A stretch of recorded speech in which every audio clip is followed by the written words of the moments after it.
Welcome to back. In previous lecture we discussed about the edaphic factors. आपण बघितलं पाठीमागच्या लेक्चरमध्ये की how the soil formation take place from the parent rock. Different biochemical असतील physical reaction त्या parental रॉकवरती होतात आणि त्याच्यापासून माती तयार कशी होते, त्यानंतर ती तयार झालेली माती ऑर्गॅनिक मॅटर बरोबर मिक्स होते आणि त्याच्यापासून प्युअर फॉर्ममधली माती तयार होते की जे आपण एडाफिक फॅक्टरच्या अंतर्गत आपण शिकत आहोत. आता नंतरचा जो पार्ट आहे की काही प्रोसेस आहेत, डिफरंट प्रोसेस आहेत that are involved in soil formations. Okay, की ॲक्च्युली सॉइल कशी होते. आता फक्त आपण वर बघितलं की physical factor, chemical factor, biological factor की त्याच्यामुळे सॉइल तयार होते. पण ॲक्च्युली प्रोसेस काय होते, त्याच्या प्रोसेस कोणत्या आहेत, ओके, त्याच्या मेथड्स कोणत्या आहेत सॉइल फॉर्मेशनच्या, त्या सॉइल फॉर्मेशनच्या मेथड्स असतील, प्रोसेस असतील, त्याचा आपण या चॅप्टरमध्ये आपण स्टडी करणार आहोत. First point, the different process काय म्हटलं इथं पहा, the different process that are involved in the soil formation. आता सॉइल फॉर्मेशनमधल्या कोणकोणत्या वेगवेगळ्या प्रोसेस आहेत, include first is the laterisation, second is the melanisation, third is the podzolisation and fourth is the gleisations. Okay, gleisation. आता ह्या 4 process आहेत, लक्षात ठेवा, MCQ साठी ह्या विचारल्या जातात.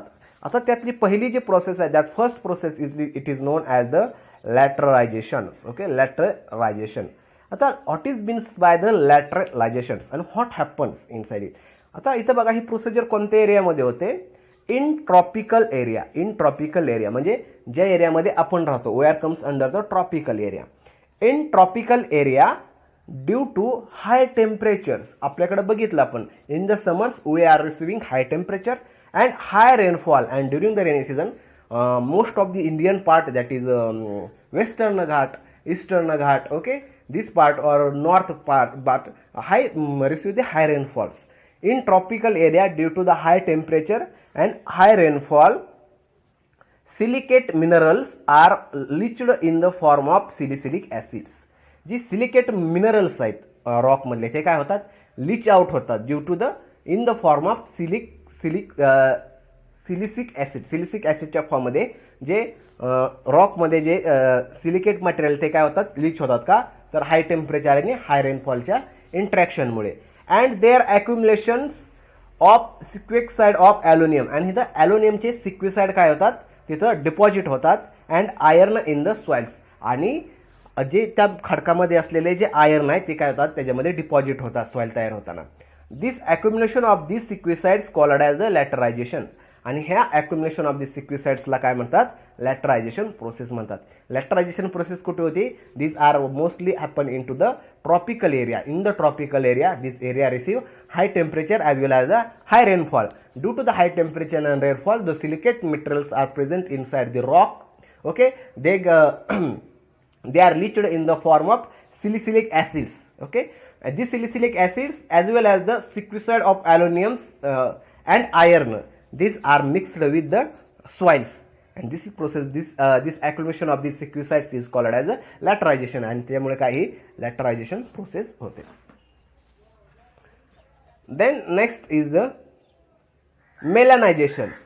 आता melanizations म्हणजे melanins means related to the colors.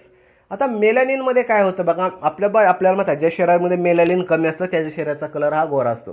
ज्या शरीरामध्ये मेलॅनिनचा अमाऊंट जास्त आहे तो काळा माणूस असतो. Okay, melanisations, this process is very common in the area with low humidity. आता ही प्रोसेस कोणत्या एरियामध्ये कॉमन आहे, this process is very common in the area with low humidity. ज्या एरियामध्ये ह्युमिडिटी कमी आहे, म्हणजे इन द जर आपण बघितलं ज्या एरियामध्ये ह्युमिडिटी फार कमी आहे अशा एरियामध्ये जर आपण गेलो तर तिथं पूर्ण माती काळ्या कलरची दिसते. In this process the humus formed in upper horizon get mixed with A horizons. आता याच्यामध्ये काय होतं, जो वरच्या थरामध्ये जो ह्युमस तयार झालेला असतो, ह्युमस कशापासून तयार होतो, due to the disintegration of the dead organic मॅटरमुळे हा ह्युमस तयार होतो. हा humus formed in upper horizon, हा कोणत्या मिक्स्ड होतो, हा कुठे, these the humus formed in the upper horizons get mixed in a horizon along with waters. वरच्या थरामध्ये म्हणजे वेगवेगळे थर आहेत, जसं बघितलं तुम्ही सॉइलचे तर O, A, B, C, D, E, आणि आर हे असे वेगवेगळे थर आहेत सॉइलचे. त्या ओ थरामध्ये तयार झालेला ह्युमस हा काय होतो, पाण्यामुळे लीच होऊन ह्या ए थरामध्ये काय होतो, जमा होत असतो. म्हणून काय म्हटले, in this process the humus formed in upper horizon get mixed in A horizon along with water. Due to melanisations A horizon become dark colour. त्यामुळे काय होतो, ए हॉरिझन काय तयार होतो आपल्याकडे, डार्क कलरचा दिसतो. ओके, मेलनायझेशन प्रोसेस समजली तुम्हाला. Then we move on next procedure, that is a podzolisation. आता हे पोडोसायलेशन कुठे घडते बघा. This podzolisation this podzolisations generally occur in the form of in the temperate region. कुठं होते ही, इन द टेम्परेट रिजनमध्ये काय होती, ही पोडोलायझेशन प्रोसेस होते. टेम्परेट रिजन म्हणजे काय, 0 ते 30 हा ट्रॉपिकल असतो, 30 ते 60 हा टेम्परेट रिजन असतो. Okay, this process generally occurs in the temperate region receiving moderate rainfall. This area receiving moderate rainfall. इथं रेनफॉल मॉडरेट टाईपमध्ये होतो, तिथं बर्फ जास्त प्रमाण म्हणजे स्नो पडण्याचं प्रमाण तिथं जास्त असतं. This region show coniferous and members of family ericaceae as a chief vegetations. जर तुम्ही इंग्लंड, आयर्लंड, त्यानंतर स्वीडन, जर्मनी असेल, फ्रान्स असेल, हे एरियामध्ये जर गेला तर this are comes under the temperate regions. त्याच्यामध्ये गेला तर तिथं तुम्हाला कोनिफरस टाईपचे प्लांट दिसतात. जसं आपण मी तुम्हाला दाखवलं होतं पाठीमागच्या वेळेस की ह्या टाईपचे प्लांट्स असतात तिथं. ओके, जे आपण पिक्चरमध्ये वगैरे बघतो ह्या टाईपचे हे प्लांट आहेत. This coniferous and this comes under the ericaceae family as a chief vegetations. आता ह्याचा काय फायदा होतो ह्या टाईपच्या व्हेजिटेशनचा सॉइल तयार होताना, तर काय होतं, the litre produced by this plant. हे प्लांट काही प्रकारचे लिटर्स म्हणजे लिच आउट करतात काही chemical. This litre produced by this plants is rich in phenolic that is acidic compounds. जसं आपल्याकडे आपण बघितलं लिचिंगमध्ये बऱ्याच वेळेला आपल्याला डिंक बाहेर आलेला दिसतो, तसंच लिच जो लिटर प्रोडक्ट बाहेर पडतात ते प्रोडक्ट हे फिनॉलिक कंपाऊंड रिच असतात त्याच्यामधले. द फिनॉलिक कंपाऊंड्स, आता हे फिनॉलिक कंपाऊंड्स आहेत हे सेकंडरी मेटाबोलाइट आहेत. ते सेकंडरी मेटाबोलाइट असल्यामुळे this compound inhibit the microbial growth. ते काय करतात, तर मायक्रोबियल ग्रोथला स्टॉप करतात. The water percolating through this acidic litter being acidic dissolve the minerals and humus content from A horizons. आता the water percolating through this acidic litter, ज्यावेळेस ह्या acidic लेटरमधून phenolic कंपाऊंडच्या लेटरमधून ज्यावेळेस वॉटर पर्क्युलेट होतं, दिस acid dissolve minerals, त्या लिटरमध्ये त्या जमिनीमध्ये असलेले जे मिनरल्स आहेत काय होतात, ते डिझॉल्व होतात. This acid dissolve minerals and humus content from A horizons. This content from the A horizons. The leached minerals and humus get accumulate in the B horizons in the form of.